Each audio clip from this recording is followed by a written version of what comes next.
Hello friends, जैसा कि आपको पता है कि जो हमारे कॉमर्स के पार्ट 3 में हमने आंसर की प्रोवाइड करवाई है, तो लास्ट है इजी इसका 125 से क्वेश्चन से स्टार्ट करते हैं। लास्ट पार्ट इसमें आपको फुल आंसर की मिल जाएगी कॉमर्स की। और अगर आपको किसी भी क्वेश्चन में डाउट है या फिर लगता है कि नहीं इसका आंसर ये नहीं होना चाहिए, तो कमेंट करके ज़रूर बताइएगा। और आपके जो स्कोर बनता है वो भी ज़रूर बताइएगा कि आपका क्या स्कोर बना। तो देखो 125 से स्टार्ट करते हैं। क्रिएटिंग न्यू प्रोडक्ट और service for foreign market is known as, तो उसको हम क्या बोलते हैं? प्रोडक्ट, उसको हम बोलते हैं स्ट्रेट प्रोडक्ट एक्सटेंशन। जब हम नए प्रोडक्ट को क्या करते हैं, लॉन्च करते हैं नई मार्केट में। उसके बाद है dash is not one of the step in the decision making process. तो कौन सा स्टेप जो है डिसीजन मेकिंग प्रोसेस के लिए नहीं होता है? तो देखो आइडेंटिफाई द प्रॉब्लम, फिर उसके अल्टरनेटिव सॉल्यूशन देखे जाते हैं और फिर डिसीजन लिया जाता है। लेकिन डेलीगेशन द डिसीजन पार्ट नहीं होता है, तो इसका आंसर आ जाएगा ऑप्शन नंबर 4। उसके बाद है invisible is the balance of payment. तो इनविजिबल वर्ड्स किसके लिए यूज़ किया जाता है? सर्विस ट्रांजेक्शन्स के लिए यूज़ किया जाता है। इसका आंसर आ जाएगा ऑप्शन नंबर 2। उसके बाद hierarchy of need motivational theory, ये क्वेश्चन भी बहुत बार पूछा जाता है। एच मास्लो, तो एब्राहिम मास्लो ने दी थी हायरार्की थ्योरी। उसके बाद देखो ये क्वेश्चन, कई क्वेश्चन तो ऐसे हैं जो रिपीट हो रहे हैं बार बार। ये विच theory assume that people generally lazy and will avoid work and responsibility. तो जो लेजी पीपल होते हैं, वर्क और रिस्पॉन्सिबिलिटी को अवॉइड करते हैं, उनको हम क्या कहते हैं? Theory of x. Theory of x में उसको एक्सप्लेन किया जाता है। और वाई वाले कैसे होते हैं? वाई वाले जो है वर्क और रिस्पॉन्सिबिलिटी को लेने के लिए तैयार होते हैं। इन वैल्यू बेस्ड प्राइसिंग, इसमें आपको इसको वैल्यू बेस्ड प्राइसिंग के अकॉर्डिंग स्टेप वाइज लगाना था, तो इसका आंसर हो जाएगा। उसके बाद है 131 एथिक्स में भी डिफाइंड एज। तो एथिक्स में किसको डिफाइन किया जाता है? कोड ऑफ कंडक्ट को। इसका आंसर हो जाएगा ऑप्शन नंबर 2। उसके बाद है 132 the modern approach of financial management. तो मॉडर्न अप्रोच के अकॉर्डिंग क्या किया जाता है? इफेक्टिव और एफिशिएंट यूटिलाइज किया जाता है कैपिटल का, तो इसका आंसर हो जाएगा ऑप्शन नंबर 2। उसके बाद है a runner a firm that is fighting hard to increase its market share in an industries is known as। तो उसको हम क्या कहते हैं? मार्केट चैलेंजर कहते हैं। तो इसका आंसर हमारा हो जाएगा ऑप्शन नंबर 2। उसके बाद है 134 डेलीगेशन ऑफ अथॉरिटी इन्वॉल्व। तो डेलीगेशन ऑफ अथॉरिटी में हम क्या करते हैं? अपनी जो अथॉरिटी है वो असाइन करते हैं सबॉर्डिनेट्स को। तो assigning of duties and authority of subordinate, option number 4 इसका आंसर हो जाएगा। उसके बाद है 135 which of the following category on industries are covered under refinery and sugar mill. तो देखो शुगर मिल में क्या किया जाता है? उसमें काम प्रोसेसिंग में काम चलता है, तो ये हमारा किस में आ जाएगा? प्रोसेसिंग इंडस्ट्रीज में। एक के बाद दूसरी प्रोसेस क्या हो जाती है? स्टार्ट हो जाती है। जैसे शुगर केन से पहले क्या बनाते हैं, फिर गन्ने से क्या बनाएंगे? पहले गुड़ बनाएंगे, फिर उसके बाद शुगर वगैरह, किसकी बहुत सारी प्रोसेसिंग होती है, तो इसलिए इसको प्रोसेसिंग इंडस्ट्रीज़ के अंदर इंक्लूड किया जाता है। उसके बाद रजिस्ट्रेशन ऑफ कोऑपरेटिव सोसाइटी क्या है? कंपलसरी है रजिस्ट्रेशन करवाना। उसके बाद है 137 factor causing unethical conduct in management is. तो अनैतिक आचरण का क्या है? इसमें देखो फेयर कंपटीशन है, सोशल वैल्यू, गवर्नमेंट पॉलिसी, ये तीनों ही राइट है, तो ये अनएथिकल नहीं, ये एथिकल है। बट इकोनॉमिक ग्रीड, ये हमारा क्या है? अनएथिकल कंडक्ट ऑफ मैनेजमेंट है, तो इसका आंसर हो जाएगा option number 1।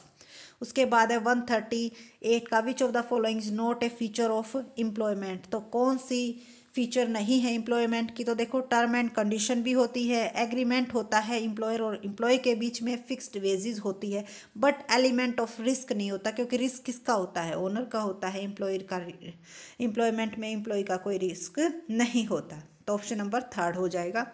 Which of the following is not an element of communication process. तो कम्युनिकेशन प्रोसेस का कौन सा एलिमेंट नहीं है? इनकोडिंग भी होता है, चैनल भी होता है और रिसीवर भी होता है, बट मेजरमेंट नहीं होता, तो इसका आंसर हो जाएगा ऑप्शन नंबर 4।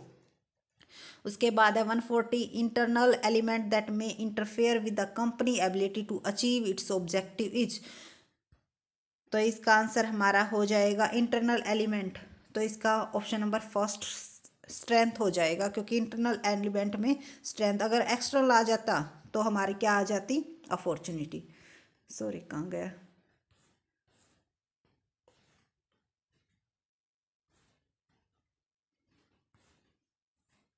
तो कहाँ तक हमारे हो चुके थे?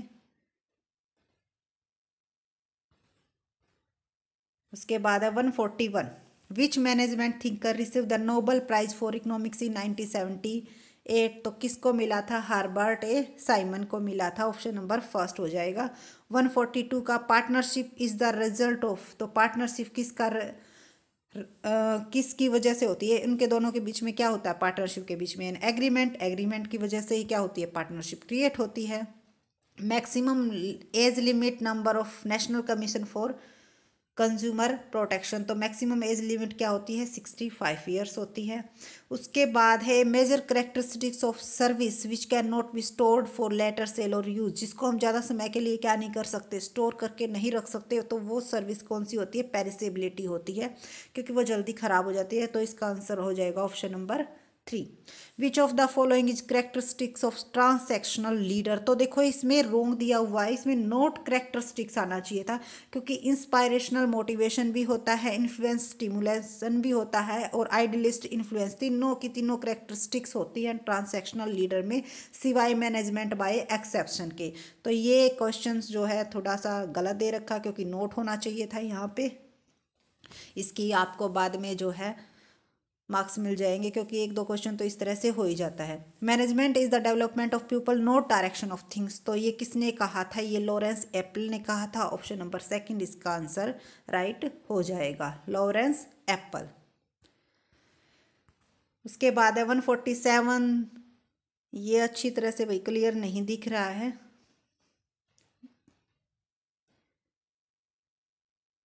तो देखो नॉमिनल ग्रुप कौन सा होता है? जो कि हम किसी पर्पस के लिए एकदम से बनाते हैं भी, डायरेक्टली उस काम को करने के लिए, जल्दी से करने के लिए। तो अगर ये पूछा गया तो ये आएगा इसका। 148 which is not the element of business environment. तो बिजनेस इन्वायरमेंट का कौन सा एलिमेंट नहीं होता? लीगल भी होता है, पॉलिटिकल भी होता है, इकोनॉमिक भी होता है, बट हिस्टोरिकल नहीं होता। तो इसका आंसर आ जाएगा ऑप्शन नंबर थर्ड। उसके बाद है 149 ह्यूमन ऑब्जेक्टिव ऑफ बिजनेसेस। तो ह्यूमन का जो ऑब्जेक्टिव होता है बिजनेस का, वो क्या होता है? Labour welfare and safety. बिल्कुल सही है, क्योंकि ह्यूमन के पॉइंट ऑफ व्यू से देखना है तो ह्यूमन के लिए लेबर वेलफेयर एंड सेफ्टी का ही सिर्फ यही ऑप्शन दिया हुआ है। उसके बाद सोशल रिस्पॉन्सिबिलिटी ऑफ बिजनेसेस। तो सोशल रिस्पॉन्सिबिलिटी होती है जो बिजनेस की, वो मल्टी डायमेंशनल होती है, ना तो सिंगल होती, ना इक्वल और ना लॉन्ग। तो मल्टी डायमेंशनल इसका आंसर आ जाएगा। तो ये थे हमारे जो कॉमर्स के 60 क्वेश्चन आए हुए थे, उनके हमने सभी के आपको आंसर की प्रोवाइड करवा दी है। आपके कितने क्वेश्चन ठीक मिले ज़रूर कमेंट करके बताइएगा, और फुल पेपर की आपको कल मिलेगी, क्योंकि यहाँ पर थोड़ा सा नेट का इशू रहता है, तो बड़ी वीडियो हम नहीं डाल सकते, तो इसलिए हमने पार्ट में आपको वीडियो प्रोवाइड करवा दी है। तो इसके लिए लाइक तो बनता है, तो लाइक कीजिए और अपने फ्रेंड्स के साथ शेयर कीजिए और मैच कीजिए अपने स्कोर, और ज़रूर बताइएगा। Thank you so much, and please share and subscribe my channel. Thank you.